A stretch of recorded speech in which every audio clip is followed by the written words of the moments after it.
episode 4, we're going to talk about slaying the debt dragon, eliminating our debt. Proverbs 22:7 says, the borrower is slave to the lender. If we want to find hope in our finances, find freedom in our finances, we can't skip over episode 4. From our own story, this is where Amy and I got in trouble with our finances, and we thought we were managing well until we finally got to a place where it's like, oh my gosh, we have all this debt, all these minimum monthly payments, and we're not able to make all these minimum monthly payments. It's out of control. Out of control. And so we have to take and slay the debt dragon. Let's review the debt problem really quickly, and you see if you fit into this, but 80% of Americans have debt, so 8 out of every 10 Americans have some form of debt. And usually debt is $38,000 for the average American, and that doesn't include a mortgage. So just $38,000 of credit card debt or other kinds of debt that we have. 55% of Americans, so 1 out of every 2 Americans have credit card debt they can't pay off in full every month. 30% of the average American's paycheck goes to debt payments. So just think about that. If 20 to 25% of our income goes to Uncle Sam, and another 30% of our income goes to debt payments, minimum monthly payments, we're at 50% of what we're earning before we ever even get to buy groceries. 64% of Americans can't cover a $1,000 emergency without assuming debt, borrowing money somehow, some way. And 50% of Americans can't cover even a $400 emergency expense, which ends up increasing our debt. And our debt problem. Proverbs 6:5 says, if you're in debt, or that's the implication there, save yourself like a gazelle running from the hand of the hunter. And so slay the debt dragon, get out of debt. And so Amy and I want to show you something in this episode very practically that we learned in that Conquering Debt God's Way seminar that we began to apply to our lives. Listen, in episode 3, we talked about that is easy. When we explained this, it's a very easy concept, not as easy to do. It requires a lot of sacrifice and a lot of change on your part. But we're going to walk you through this, and I guarantee you, if you do this, you will slay your debt dragon. Okay? So here's what you're going to do. You're going to list all your debts. Now, when Amy and I did this the very first time, it's awful. It is awful. It's terrible. But you're going to list all your debts. You're going to list the creditor. You're going to list the amount that you owe to that creditor. You're going to list your minimum monthly payment. Now, even if you pay more than the minimum monthly payment, what is the minimum monthly payment on that debt? And then you're going to figure out how many months it would take you to pay off that debt if you only make the minimum monthly payment. And that's where you look at it and go, oh my gosh, this is a disaster. We're never going to conquer this. We're never going to slay the debt dragon, but you will, I promise you, okay? So here, I've just got an example up here for you to look at, okay? So let's say that you have a car payment of $20,000, or you owe $20,000 on your car. The minimum monthly payment is $400 a month. So it's going to take you 50 months to pay that off. By the way, I'm not even calculating interest here, okay? But just to make the numbers easy and to make our math easy, $20,000 at $400 a month is going to take you 50 months to pay off. Let's say you have a credit card. You owe $10,000 to Visa.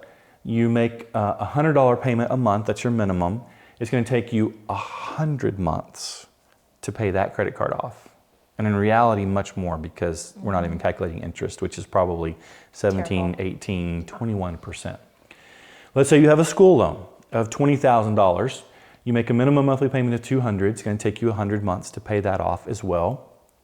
And then let's say you have some medical debt. When Amy and I were going through this, we had medical debt because we were starting a family. We'd given birth, and so we owed some hospital bills. And so let's say you owe $2,000. You make a minimum monthly payment of $100.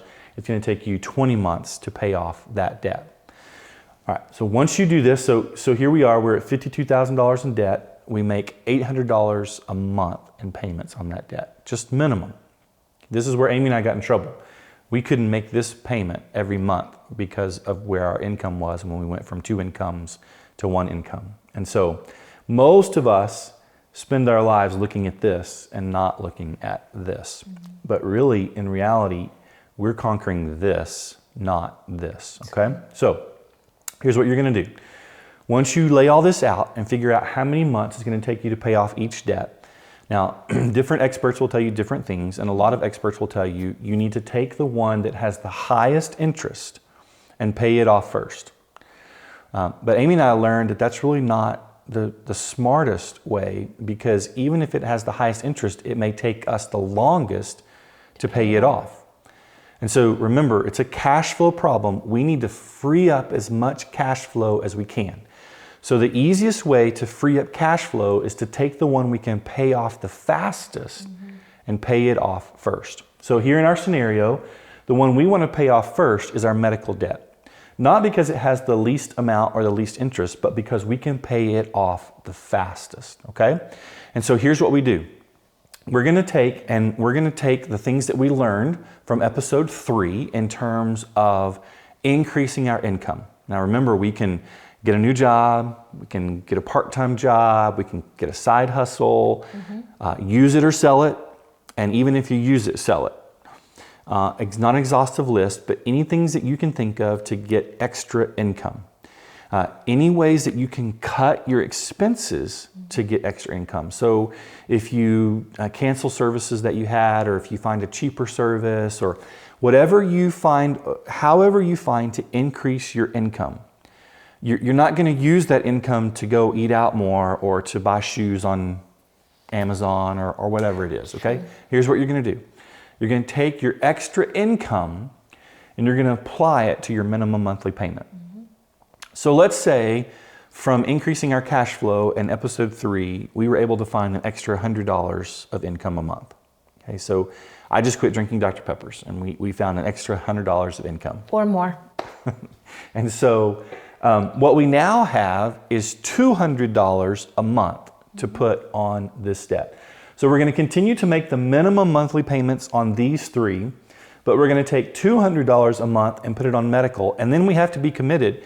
Any extra income that comes in, so tell them what we did with those miracles that we found in our mailbox, or what did we do when that kind of extra income came in? So just other things, and there's so many. I mean, we would be here all day telling you all the different ways. We ended up getting a check from a random insurance. We had overpaid on something and we got a check back. It was those kind of things all the time. And so any extra, anything, and I mean $5 to $50 to $100, it didn't matter how much it was, we earmarked that to put on whichever debt we were targeting at that time, and that's where we piled all of our money. So a tax refund, a stimulus check, you take those things and you put them on your debt. Seriously, if you're going to slay the debt dragon, this is how committed you have to be. Yeah. And so you put them on the debt payment that you're attacking. So let's say that we are now able to free up another extra $100, and we put that on this payment every month. And so we now cut 20 months into 10 months. And hopefully you can even cut it down to 8, 7, 5 months with extra income, surprise income that you didn't know was going to come in. And so you take and you eliminate this debt the quickest. Why? Because it frees up cash flow. Yeah. We had $100 committed here.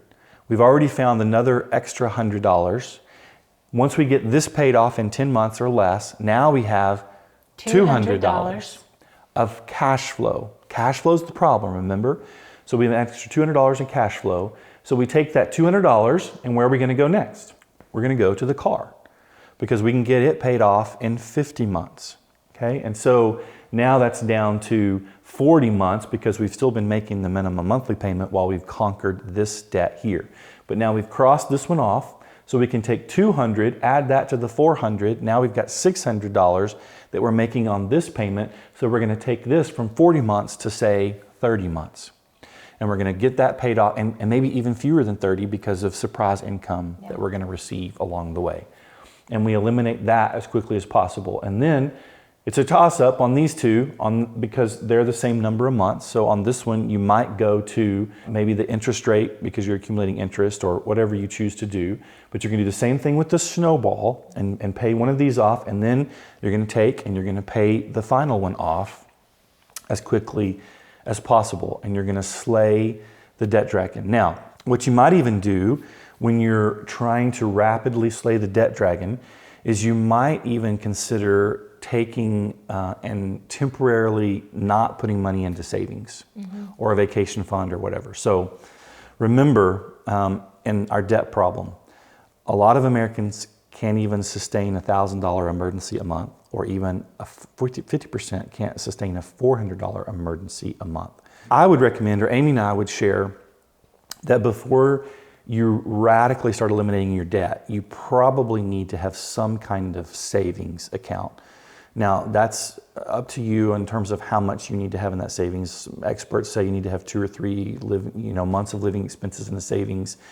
I would say, because it's a cash flow problem, get to where you can cover a $500 or $1,000 emergency each month before you really begin to build up your savings. But you might take money that you would put into even your retirement or other places that you're putting into savings while you're trying to eliminate your debt as quickly as possible.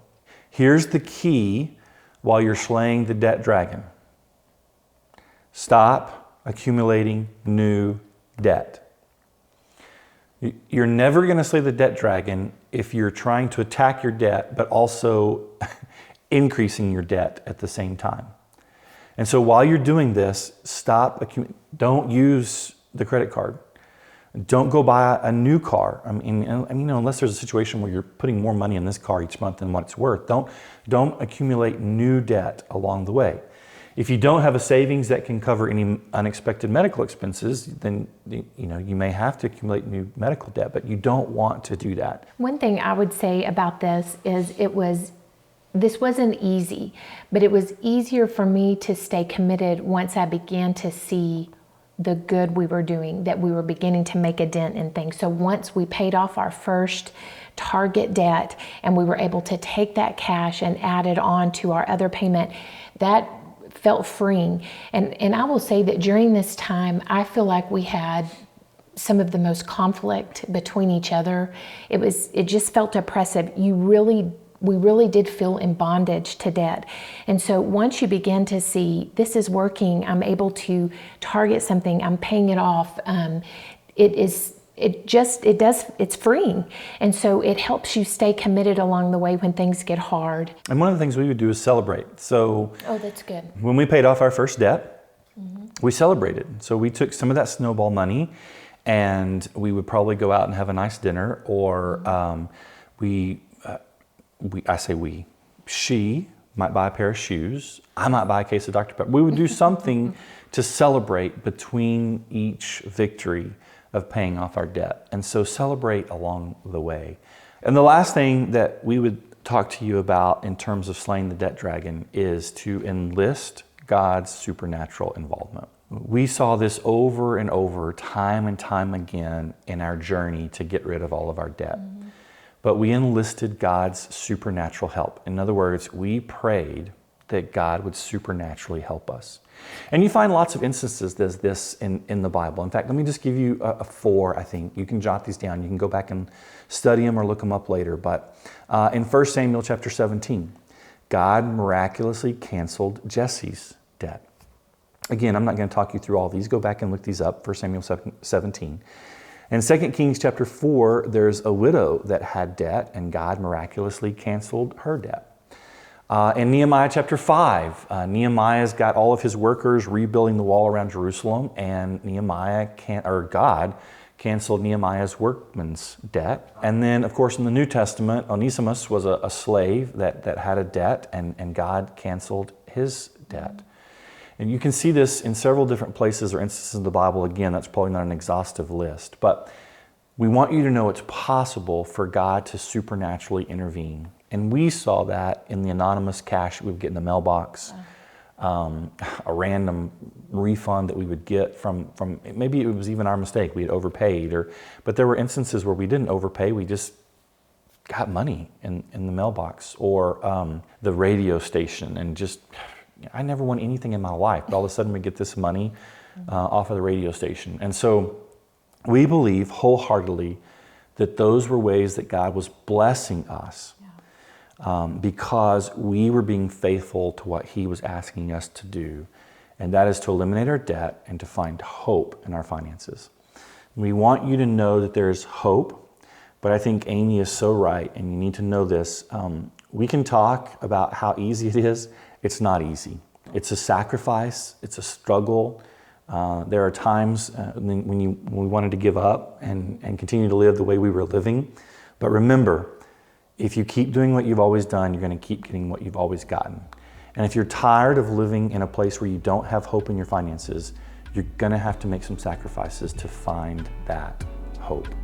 And so we encourage you to do it, to stick with it, and God will bless you.